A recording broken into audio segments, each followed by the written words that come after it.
Hi student. GIT का online class में आप लोग का स्वागत है। और आज की क्लास में जानने वाले हैं इनपुट और इनपुट डिवाइसेस के बारे में कि इनपुट किसे कहते हैं, इनपुट होता क्या है और इनपुट डिवाइसेस होता क्या है। और कुछ डिवाइसेस के बारे में जानने वाले भी हैं आज की क्लासेस में। तो चलिए एक एक करके स्टेप बाय स्टेप सीखते हैं और जानते हैं और समझते हैं। तो देखिए, मैंने आपको पिछले क्लास में समझाया भी था कि यह हमारा क्या है, सीपीयू है। क्या है बाबू? सीपीयू है। और यह हमारा है कीबोर्ड। और यह कौन है? यूजर। ध्यान देना, यह हमारा कीबोर्ड है, यह है यूजर और यह हमारा सीपीयू। तो मैंने आपको बताया था कि कंप्यूटर में जो भी काम करना होता है, कीबोर्ड या माउस के सहारे क्या करना होता है, कोई भी डाटा इनपुट कराना होता है, कुछ इंस्ट्रक्शन देने होते हैं। ठीक है, तो देखो ये क्या हो रहा है, यह यूजर कीबोर्ड के माध्यम से इनपुट करा रहा है डाटा। दिख रहा है आपको? ये जा रहा है किसमें? सीपीयू में। और सीपीयू ही क्या करता है, इस पे प्रोसेस करता है, कार्य करता है। और अगेंस्ट जो रिजल्ट हमको मिलता है, किसमें मिलता है? मॉनिटर पे, प्रोजेक्टर के सहारे, टेलीविजन के सहारे, जिसे आसानी तरीके से हम लोग काम कर ले जाते हैं। तो देखो यही फर्स्ट पॉइंट लिखा गया है कि to give instruction to the computer called input. ठीक है। और देखो यहाँ पे सेकेंड देखो बताया जा रहा है कि this is the first operation. मतलब कंप्यूटर को जो हम लोग इंस्ट्रक्शन देते हैं उसी को क्या बोलते हैं हम लोग? इनपुट। और ये कौन सा ऑपरेशन है जी? फर्स्ट ऑपरेशन, फर्स्ट प्रक्रिया है सिस्टम का। आपको सर यह कैसे, आप बताओ। कुछ भी हमको काम करना होता है, हमको ही काम करना है, प्रेजेंट टाइम में काम करना है, तो देखो माउस हम इंस्ट्रक्शन देने वाले हैं ना। तो जो इंस्ट्रक्शन दे रहे हैं फर्स्ट कार्य है, ये फर्स्ट ऑपरेशन है। उसके बाद तो ये सीपीयू उसको प्रोसेस करेगा कि यूजर क्या कह रहा है। इसीलिए सेकेंड पॉइंट में यही लिखा गया है कि this is the first operation. ये सिस्टम का फर्स्ट कार्य है, फर्स्ट प्रक्रिया है। ठीक है। और वही प्रोसेसिंग जो होता है वो कौन सा होता है? Second operation. और जो वही आउटपुट मिलता है वो क्या होता है? Third operation. तो आगे एक एक करके टॉपिक वही पढ़ने वाले हैं। तो लेकिन ये इनपुट के बारे में अगर कोई पूछता है इनपुट किसे कहते हैं या इनपुट क्या होता है, तो आप बता सकते हो कि कंप्यूटर को जो भी हम लोग इंस्ट्रक्शन देते हैं उसी को क्या कहते हैं हम लोग? इनपुट। या जिस माध्यम द्वारा हम लोग इंस्ट्रक्शन देते हैं उसको क्या कहते हैं? Input device. मतलब जो इनपुट करते हैं सिस्टम को, जो इंस्ट्रक्शन देते हैं, ठीक है, जो भी निर्देश या आदेश देते हैं उसी को बोलते हैं इनपुट। लेकिन जिस माध्यम द्वारा देते हैं उसी को बोलते हैं इनपुट डिवाइस। मतलब ये इंस्ट्रक्शन दे रहे हैं, ये देखो इंस्ट्रक्शन जा रहा है, ये किसके माध्यम से दे रहे हैं? कीबोर्ड के माध्यम से। तो देखो यहाँ पे बताया जा रहा है इनपुट डिवाइसेस। देखो यहाँ पे लिखा गया इनपुट के बारे में, यहाँ पे लिखा गया इनपुट डिवाइसेस। ठीक है, devices that help to input data into the computer. मतलब वो सभी डिवाइसेस हमारे, ठीक है, इनपुट डिवाइसेस कहलाएंगे जिसके सहारे हम लोग क्या करते हैं? कंप्यूटर में डाटा को इनपुट कराते हैं, जिसके सहायता से, ठीक है, यह क्या करता है? हेल्प करता है। यह इनपुट डिवाइसेस क्या कर रहा है? हेल्प कर रहा है। किसके लिए? डाटा को इनपुट कराने के लिए। यही बताया गया है कि वो सभी डिवाइसेस जो कंप्यूटर में डाटा को इनपुट कराने के लिए हेल्प करें उसे क्या बोलते हैं? इनपुट डिवाइसेस कहते हैं। ठीक है, जैसे कीबोर्ड, माउस, स्कैनर। तो मैंने आपको कीबोर्ड के बारे में बताया है, अच्छे से समझाया है। ठीक है, फिर से माउस के बारे में बताया है। और अगला क्या है? स्कैनर। और यही स्कैनर तक नहीं है, अभी बहुत सारे लगभग 16 इनपुट डिवाइस पढ़ेंगे हम लोग। ठीक है, तो बहुत सारे डिवाइसेस हैं, अलग अलग जरूरत पे अलग अलग इस्तेमाल करते हैं, अलग अलग लोकेशन पे। फिर भी सिस्टम पढ़ रहे हैं, कंप्यूटर के बारे में जान रहे हैं, तो ये तो हर जगह इस्तेमाल होगा कीबोर्ड और माउस। लेकिन यह कहाँ कहाँ पे होगा, इसके बारे में अगर जान लेते हैं तो आगे अगर कहीं काम करने जाते हैं या हमारे सामने वो वर्ड आता है जिससे आसानी तरीके से हम लोग आइडेंटिफाई कर पाएंगे वो कौन सा डिवाइस है और इसका क्या काम है और इससे क्या क्या किए जा सकते हैं या कैसे कैसे क्वेश्चन पूछे जा सकते हैं। तो आप बताइए, अगर कोई पूछे इनपुट किसे कहते हैं तो क्या बताओगे? और इनपुट डिवाइस जी, मतलब ध्यान दो, जो भी इंस्ट्रक्शन देते उसे इनपुट कहते हैं और फिर डिवाइस के माध्यम से इनपुट देते उसे इनपुट डिवाइस कहते हैं। ठीक है, अब नाम बहुत सारे आ सकते हैं, चलिए एक एक करके सीखते हैं। तो आगे बढ़ते हैं थोड़ा। और मेन पॉइंट हम लोग का है आज का, वह है स्कैनर। चलिए कुछ और पॉइंट देखो बताया जा रहे हैं, ठीक है। कहा जा रहा है कि इनपुट यूनिट के अंतर्गत उन डिवाइस को रखा गया है जिसके द्वारा हम अपने डाटा या इंस्ट्रक्शन को कंप्यूटर में इनपुट करा सकते। ये तो अभी मैंने बता दिया। फिर सेकेंड बताया जा रहा है यह यूनिट कंप्यूटर और उसके यूजर को आपस में जोड़ने का कार्य करता है। अब बताइए, अगर ये सिस्टम हमारा है और मैं एक यूजर हूँ और सिस्टम पे मैं काम करना चाहता हूँ, तो मैं माउस का इस्तेमाल ना करूँ, कीबोर्ड का इस्तेमाल ना करूँ, क्या सिस्टम से हम लोग जुड़ सकते हैं? इस सिस्टम को ऑपरेट कर पाएंगे, इसको चला पाएंगे? या फोन की बात करो, ठीक है, आप फोन जो चलाते हैं उसमें बटने होते हैं जो, या कीपैड होते हैं, कुछ भी सर्च करते हैं, अगर ना काम करे तो काम इस्तेमाल कर पाओगे आप लोग? नहीं कर पाओगे। तो यही बताया गया है कि यह यूनिट कंप्यूटर उसके यूजर को आपस में जोड़ने का कार्य करता है। मतलब जो इंटरफेस करने का काम करता है वह हमारा कौन करता है? इनपुट डिवाइसेस ही करता है। फिर से देखो, थर्ड पॉइंट बताया जा रहे हैं कि इनपुट यूनिट वे हार्डवेयर हैं जो यूजर से डाटा को इनपुट के रूप में लेते हैं और कंप्यूटर की मेन मेमोरी रैम को ट्रांसफर कर देते हैं। अब क्वेश्चन, यह क्या मतलब है?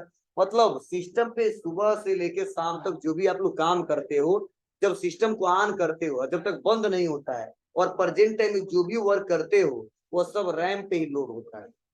किस पे लोड होता है? रैम पे। और रैम एक मेन मेमोरी है, मुख्य मेमोरी के नाम से जाना जाता है, जिसे बोलते हैं रैंडम एक्सेस मेमोरी। क्या बोलते हैं? Random access memory. मतलब जब सिस्टम को ऑन करते हैं, कोई भी एप्स ओपन कर लिए, क्रोम ब्राउजर या नोटपैड या कोई भी सॉफ्टवेयर जब ओपन करते हैं, अब प्रेजेंट में जो रन होता है, जिसपे काम करते हैं, वो कौन सा मेमोरी होता है? ठीक है, रैंडम एक्सेस मेमोरी होता है, और इसे मेन मेमोरी के नाम से जाना जाता है। और ये कौन सा मेमोरी होता है? ये प्राइमरी मेमोरी होता है, और यह अस्थायी मेमोरी होता है। इसमें डाटा, ठीक है, टेम्पोररी सेव होते हैं। जब तक सिस्टम पे काम करते हैं तब तक वो डाटा सेव रहता है, और जैसे सिस्टम पे काम करना बंद करते तो वो डाटा इरेज हो जाता है, डिलीट हो जाता है। इसीलिए इसे वोलेटाइल मेमोरी के नाम से भी जाना जाता है। ठीक है, ये परिवर्तनशील मेमोरी है, अस्थायी मेमोरी है। डाटा तब तक रहेगा जब तक हम लोग काम कर रहे हैं, सिस्टम बंद हो गया गायब हो जाता है। ठीक है, तो प्रेजेंट में जो भी काम करते हैं इसी मेमोरी पे काम करते हैं। फिर तो देखो, नेक्स्ट अगला बताया जा रहा है, यूजर से इनपुट डाटा को कंप्यूटर के समझने योग्य भाषा बाइनरी में बदल देती है। मैंने शुरुआत में पढ़ाया था आपको कि सिस्टम किसको समझता है, केवल नहीं पढ़ाया था ना? चलिए समझिए, आज के बाद से इतना नोट कर लेंगे आप लोग कि जो हमारा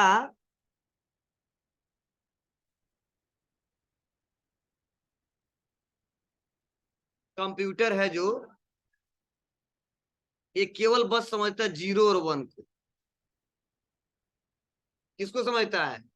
जीरो और वन को। और इसी जीरो वन को हम बोलते हैं बाइनरी डिजिट। क्या बोलते हैं? Binary digit. ठीक है, और इस कंप्यूटर का जो लैंग्वेज है, क्या जी? लैंग्वेज है, वह है बाइनरी लैंग्वेज। क्या है? Binary language. और इस सिस्टम का जो फॉर्मेट होता है वो डिजिटल फॉर्मेट होता है। क्या होता है? डिजिटल फॉर्मेट होता है। किसको? डाटा को स्टोर करने का, जिसे बोलते हैं जीरो और वन। मीन्स समझने की कोशिश करना, इसका मतलब मैं क्या बता रहा हूँ। मतलब कह रहा है ना, यूजर से इनपुट डाटा को कंप्यूटर के समझने की भाषा में बदल देती है। मतलब आप बताओ, जो भी काम करते हैं जीरो वन में काम करते हैं क्या? नहीं, जीरो से लेकर नाइन तक टाइप करते हैं। ठीक है, बहुत सारे ऑपरेटर्स का इस्तेमाल करते हैं, साइंस का इस्तेमाल करते हैं, अल्फाबेट का इस्तेमाल करते हैं, सिंबल का इस्तेमाल करते हैं, फिर भी हमारा सिस्टम काम कर ले जाता है।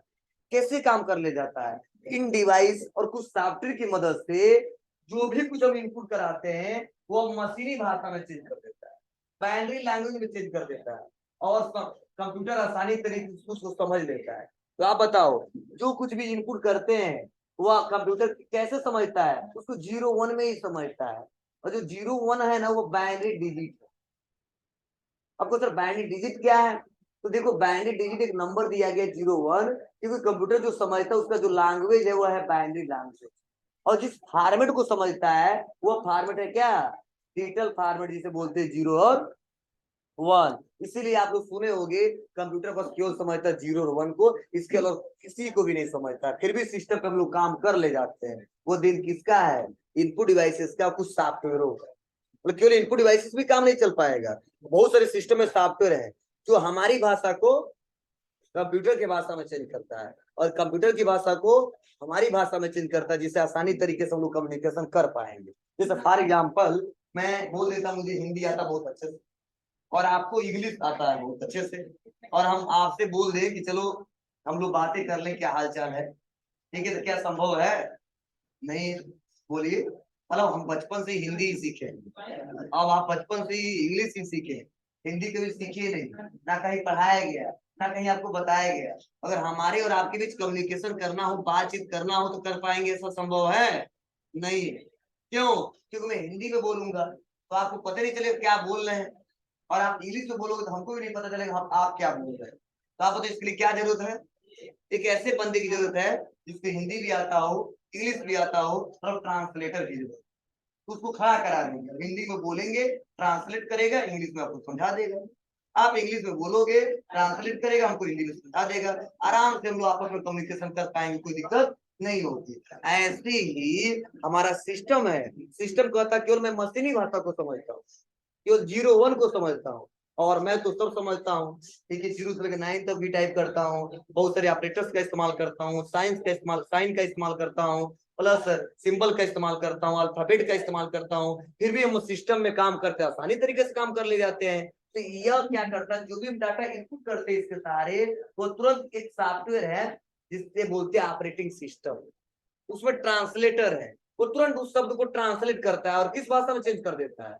सिस्टम के भाषा में, हार्डवेयर के भाषा में, मशीनी भाषा में, और मशीनी भाषा से फिर से ट्रांसलेट करके हमारी भाषा में चेंज करता है, जिससे हमारे और उसके बीच कम्युनिकेशन अच्छे से होता है, और यह नहीं पता चलता है कि मेरा लैंग्वेज ये समझ पा रहे हैं कि नहीं, और इनका लैंग्वेज हम समझ पा रहे हैं कि नहीं, और आसानी तरीके से कम्युनिकेशन कर पाते हैं। वही सॉफ्टवेयर हटा दूं मैं, ना हम चला पाएंगे ना आप चला पाएंगे, मतलब यूं कह लो सिस्टम ऑन ही नहीं होगा, और जब कुछ दिखाई नहीं देगा तो सिस्टम पे हम लोग काम ही नहीं करते। ठीक है, तो ध्यान दीजिएगा, इसी बोलते हैं बाइनरी डिजिट। ठीक है, और बाइनरी डिजिट जो होता है, या इसका शॉर्ट फॉर्म जो हम लोग बोलते हैं, बिट बोलते हैं, यूनिट आगे पढ़ाऊंगा तो मैं बताऊंगा आपको, ये शब्द आ गया इसलिए मैं वहां समझाया हूँ। इसी बारे में आपको इतना क्लियर हुआ कि कंप्यूटर किसको समझता है? केवल 0 1। कौन सा लैंग्वेज है? Binary language. फॉर्मेट क्या होता है डाटा को स्टोर करने का? Digital format. और किसमें डाटा को स्टोर करता है? 0 1 में, मतलब स्टोर भी करता है 0 1 में, काम भी करता है 0 1 में, मतलब वो तो हमेशा 0 1 ही समझता है, लेकिन हमको जो देता है वो 0 1 में ही देता है, लेकिन जो हमारा सॉफ्टवेयर जो बीच में बैठा है, जो हमको समझा रहा है, वो हमारे लैंग्वेज में भेज देता है, जिससे हम आसानी तरीके से काम कर ले जाते। और सिस्टम को इसीलिए बनाया गया है, कंप्यूटर को इसलिए बनाया गया है कि हमारे और आपके बीच आसानी तरीके से कम्युनिकेशन हो सके और क्विकली किसी भी काम को किया जा सके। जी जी, संगणक, जी हाँ, सब पढ़ा देंगे आपको। ठीक है, मैं बोला ना 2 3 दिन क्लास से छूटे हैं आपके, ठीक है, बता दिया जाएगा। ठीक,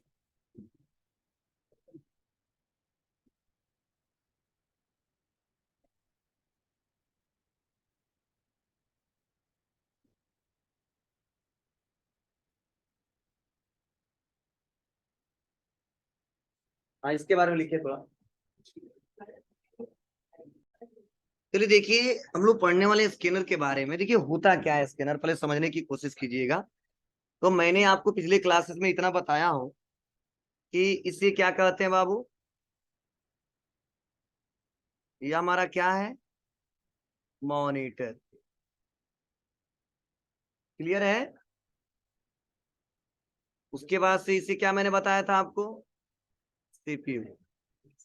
और इसको मैंने क्या बताया था आपको? कीबोर्ड। बोलिए, क्लियर है सबको?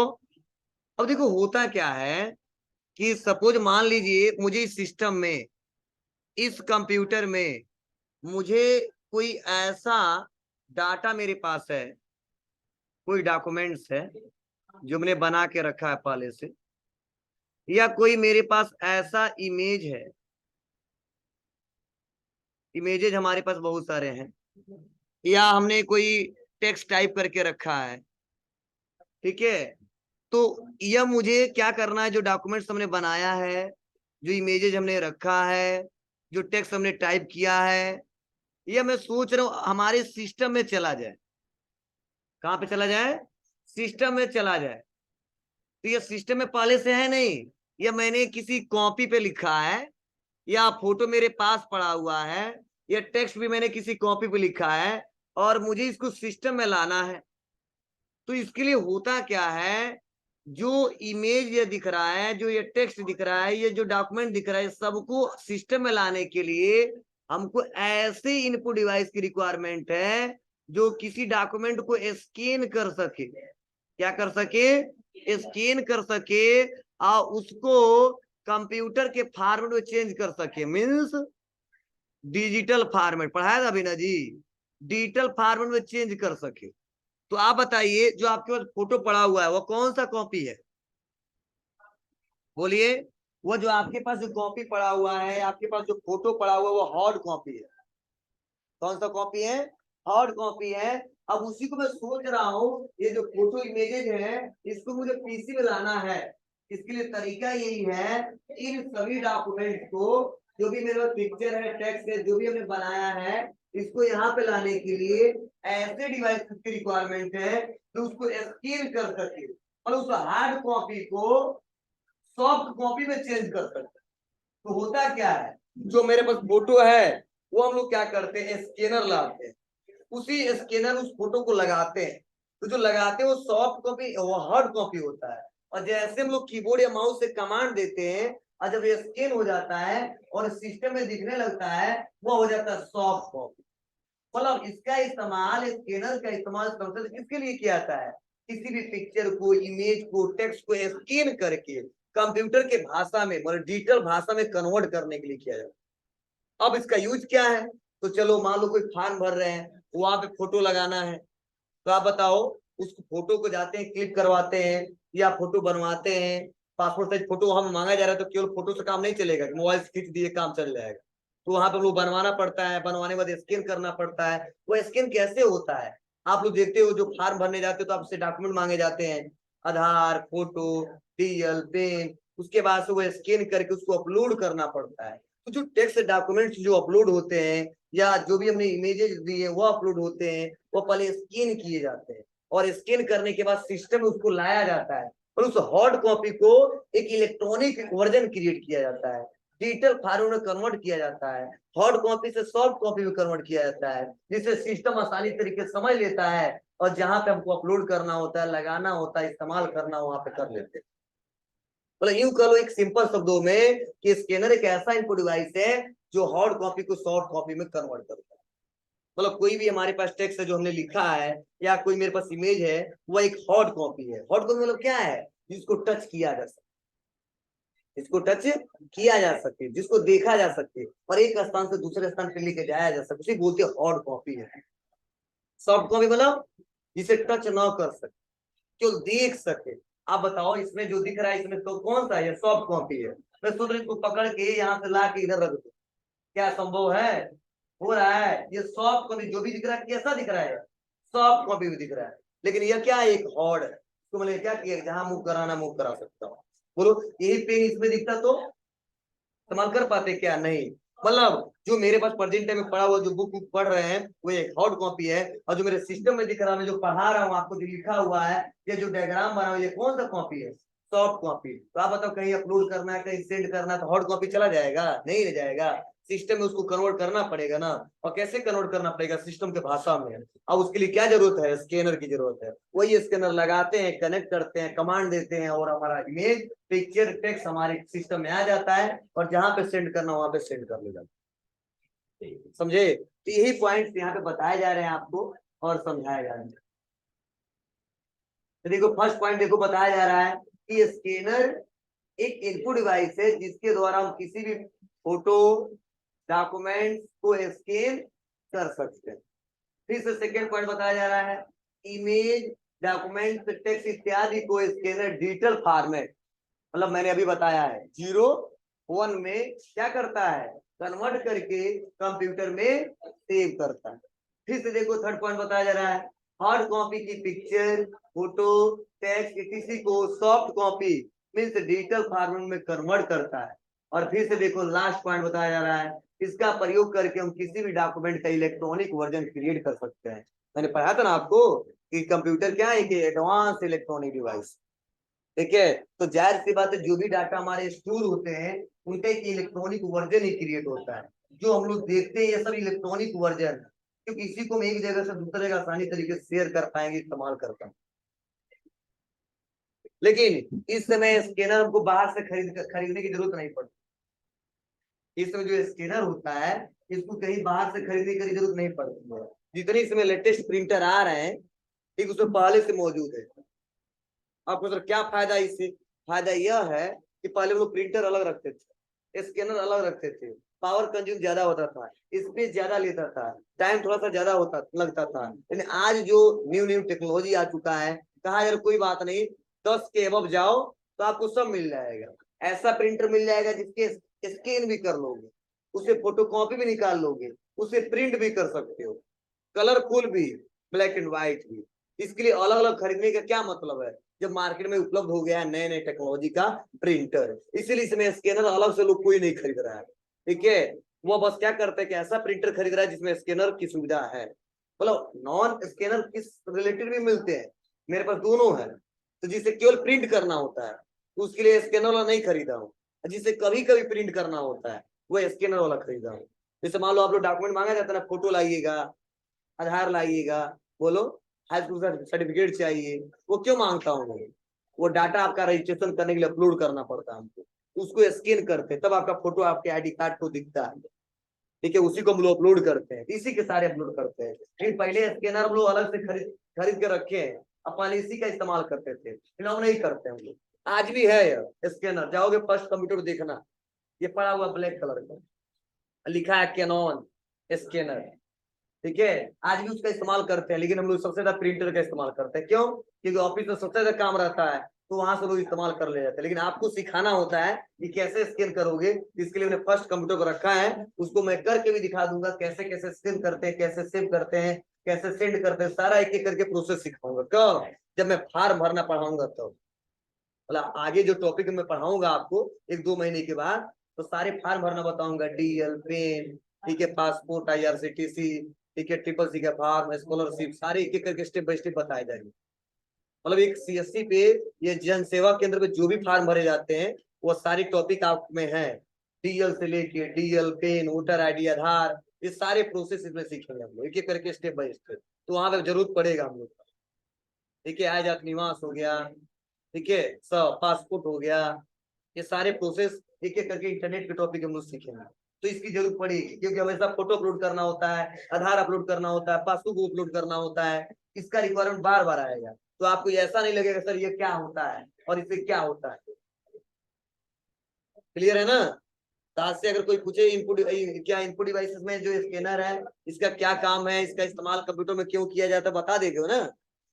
ठीक है, इस्तेमाल भी करके दिखा दूंगा और अच्छे से। ठीक है, लेकिन आगे जब इंटरनेट पढ़ाऊंगा तब। चलिए नेक्स्ट अगला जो हमारा दिया इसमें,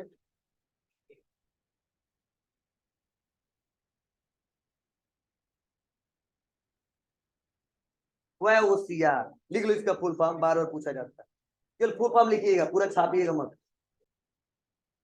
देखिए जो OCR है ये बार बार पूछा जाता है, फुल फॉर्म ऑफ OCR या OCR स्टैंड फॉर, तो क्या जवाब देंगे आप लोग? Optical character reader. अब देखो ये डिवाइस होता क्या है और इसका इस्तेमाल इसमें मार्केट में बहुत ज्यादा लोग कर रहे हैं। रीजन क्या है? ठीक है, देखो ये ऐसा न्यू तकनीकी है, ठीक है, ये ऐसा आधुनिक तकनीकी है जिसका इस्तेमाल ज्यादातर लोग कर रहे हैं इस समय। ठीक है, किसी भी PDF को, किसी भी टेक्स्ट को स्कैन करके कंप्यूटर में लाने के लिए, एडिट करने, आपको सर कैसा, जैसे आप लोग के पास बुक है, फॉर एग्जाम्पल आपके पास लगभग बुक दिया गया होगा कंप्यूटर फंडामेंटल का, ट्रिपल C का। तो ऐसा कभी कभी होता है, आप लोग देखे होंगे, कोई मैटर हम लोग पढ़ते हैं, सोचते हैं कहीं पोस्ट कर दे या उस मैटर को हम अपने कंप्यूटर में सेव कर दे। तो आप जाहिर सी बात हम पढ़ रहे हैं यहाँ पे, तो एक दो तरीका है, या तो लिखना पड़ेगा हम लोग को, एक तो तरीका है बुक खोलेंगे, कोई सॉफ्टवेयर खोलेंगे और वहां पे टाइप करेंगे, टाइप करने के बाद टाइम थोड़ा ज्यादा लगेगा। लेकिन एक ऐसा या डिवाइस है, एक ऐसा उपकरण है कि अगर हम कोई बुक भी पढ़ रहे हैं तो उसको मैं स्कैन कर दूंगा, बस ऐसे, मतलब ऐसा भी नहीं उसके अंदर डालना है, नहीं, बुक है, उसको जैसे मैं स्कैन करूंगा, जो भी टेक्स्ट लिखा रहता है उस पे, वो टेक्स्ट हमारे कंप्यूटर में दिख रही है। उस टेक्स्ट को देखने के साथ साथ उसमें हम एडिट भी कर सकते हैं और कुछ नया डाटा ऐड भी कर सकते हो। तो कहोगे सर कैसे? जैसे मान लीजिए यह है, यहाँ पर लिखा गया है, ठीक है, 1/, ठीक है। अब मैं सोच रहा हूँ ये सिस्टम हमारा चला, तो इतना या अच्छा टेक्नोलॉजी है कि ऐसा या उपकरण है जो अगर ला दे हम लोग, तो बस हम क्या करेंगे, इसे स्कैन करेंगे तो तुरंत ये टेक्स्ट हमारे कंप्यूटर में आ। तो बुक बनाते समय या मैटर को डायरेक्टली किसी कहीं पोस्ट करने के लिए ना, इसका इस्तेमाल ज्यादा लोग करते हैं। मालूम मेरे पास टाइम नहीं है और मैटर मुझे बहुत अच्छा लग रहा है और कोई टाइप भी करने वाला नहीं है, तो बस ये डिवाइस लाएंगे और स्कैन करते जो सारा टेक्स्ट हमारे कंप्यूटर में आता जाएगा। और फायदा क्या है, वो टेक्स्ट के रूप में आता है, उसको हम एडिट भी कर सकते हैं, कुछ नया लाइन जोड़ना है लाइन जोड़ भी सकते हैं, यह प्लस पॉइंट होता है। और इसलिए इसका इस्तेमाल इसमें मार्केट में बहुत ज्यादा किया जा रहा है, लेकिन हम लोग नहीं करते हैं। रीजन क्या है? क्योंकि मेरे पास ऐसी रिक्वायरमेंट जल्दी जल्दी आता ही नहीं है, किसको खरीद के लेके आऊं, क्योंकि थोड़ा सा महंगे होते हैं और सभी लोग इसको नहीं चलाते हैं। मतलब चलाने का प्रोसेस क्या है, यही तो चलता है। तो ये 100% तो बड़ा गड़बड़ हो गया है। देखो ये स्मार्टफोन है, और ये स्मार्टफोन पे देखो, ये फोन यहाँ पे रखे गए हैं, या स्कैन करेंगे तुरंत वहां पे चलाता है। तो देखो यही बताया जा रहा है, इसके बारे में समझाया जा रहा है कि ऑप्टिकल करेक्टर रीडर एक ऐसा डिवाइस है जिसका प्रयोग कागज पर बने किसी विशेष प्रकार के अक्षर या अंक या चिन्हों को स्कैन करने के लिए किया जाता है, ठीक है। और बताया जा रहा है वो सीआर डॉक्यूमेंट के अक्षरों को टेक्स्ट के रूप में स्कैन करता है। मतलब जो भी आपको चिन्ह दिखेंगे, आपको टेक्स्ट दिखेंगे, उसको किसमें रूप में कन्वर्ट करता है, टेक्स्ट में ही पढ़ता है, ठीक है। फिर से बता, अर्थात उसका टेक्स्ट फाइल बनाता है। जो भी स्कैन करता है क्या करता है, टेक्स्ट फाइल मतलब बताया था ना नोटपैड में हमने, नोटपैड जो भी कुछ लिखते हो टेक्स्ट फाइल है, टेक्स्ट डॉक्यूमेंट है, ठीक है। टेक्स्ट फाइल बनाता है जिसे एडिट भी किया जा सकता है। और अगर चाहते हैं तो उसको हम लोग क्या कर सकते हैं, एडिट भी कर सकते हैं। और ओसीआर के द्वारा कंप्यूटर से प्रिंटेड अक्षर, टाइपराइटर से छपे हुए अक्षर या कैश रजिस्टर के अक्षर या क्रेडिट कार्ड के अक्षरों को पढ़ा जा सकता है। आपको सर क्या मतलब है? जैसे आपके पास बुक है ना, वो प्रिंटर से ही छपे है ना, तो उसके अक्षर आसानी तरीके से हम लोग स्कैन कर सकते हैं, उसको एडिट कर सकते हैं। फिर से देखो सेकंड क्या बताया जा रहे हैं, टाइपराइटर, सुने हो नाम टाइपराइटर? बताइए, नहीं देखे आप लोग? देखे हो, ठीक है। क्या सर, चले जाओ कचहरी में, तहसील में, तो आप देखते हो वो बोलते जाते हो, टाइप करते जाते हैं, और टाइप करते वो निकलता जाता है, वही होता है टाइपराइटर। चलते हो तो बहुत ज्यादा शोर करता है। अरे यार ज्यादातर वकील वकील के साथ रो रहते हैं, ठीक है, वकील साहब बोलेंगे वो टाइप करते जाएंगे, निकलता जाएगा, उसे बोलते टाइप राइटर। फिल्मों में देखोगे ज्यादा, ठीक है, उसे बोलते टाइप राइटर, ठीक है। तो उससे जो अक्षर छपे रहते हैं ना, ठीक है, वह या बताया जा रहा है कैश रजिस्टर, जैसे मान लो कैश से रिलेटेड ब्यौरा बना के रखे हैं रजिस्टर पे, उसको, या बता रहा क्रेडिट कार्ड के अक्षर, क्रेडिट कार्ड नाम सुने हो ना, क्या, कौन सा कार्ड? हाँ एटीएम कार्ड, इसे बोलते हैं डेबिट कार्ड और क्रेडिट कार्ड, दो होता है, ठीक है। मतलब आपको देखते हो पता, तो एटीएम कार्ड है, उसमें भी डेबिट कार्ड होता है क्रेडिट कार्ड होता है, ठीक है। तो क्या होता है डेबिट कार्ड क्रेडिट, आगे का टॉपिक है, तो इतना समझना, उस पे जो भी अक्षर होते हैं उसको आसानी तरीके से पढ़ सकता है कौन, वो सीआर टेक्नोलॉजी, इसीलिए इसका इस्तेमाल थोड़ा ज्यादा हो रहा है। और लेकिन ये कैसे काम करता है, तो देखो इसके बारे में बताया जा रहा है, ये शांत रहिए। बताया जा रहा है ओसीआर विशेष प्रकार के फॉन्ट वाले अक्षरों को ही स्कैन करता है, जिसे ओसीआर स्टैंडर्ड कहते हैं। अब ये कैसे करता है, इस सिस्टम में पहले से रहता, हर एक सिस्टम में रहता है, तो देखो बताया जा रहा है जो कंप्यूटर में पहले से ही संग्रहित रहता है, वो सीआर इन करेक्टर को स्कैन करके सर्वप्रथम डॉक्यूमेंट को बिटमैप इमेज में बदलता है। मतलब स्कैन जब करता है ना, तो तुरंत टेक्स्ट में कन्वर्ट नहीं होता है, वो बिटमैप इमेज में बदलता है। आपको सर बिटमैप इमेज क्या होता है? आप लोग इमेज के नाम सुने होंगे, फिर बोलते हैं जेपीजी इमेज, फिर बोलते हैं पीएनजी इमेज, फिर बोलते हैं जीआईएफ इमेज, फिर बोलते हैं जेपीईजी इमेज। और वैसे ही ये इमेज का एक फॉर्म होता है बिटमैप इमेज, एक होता है vector image, rascal vector image, बहुत सारी इमेजेस है।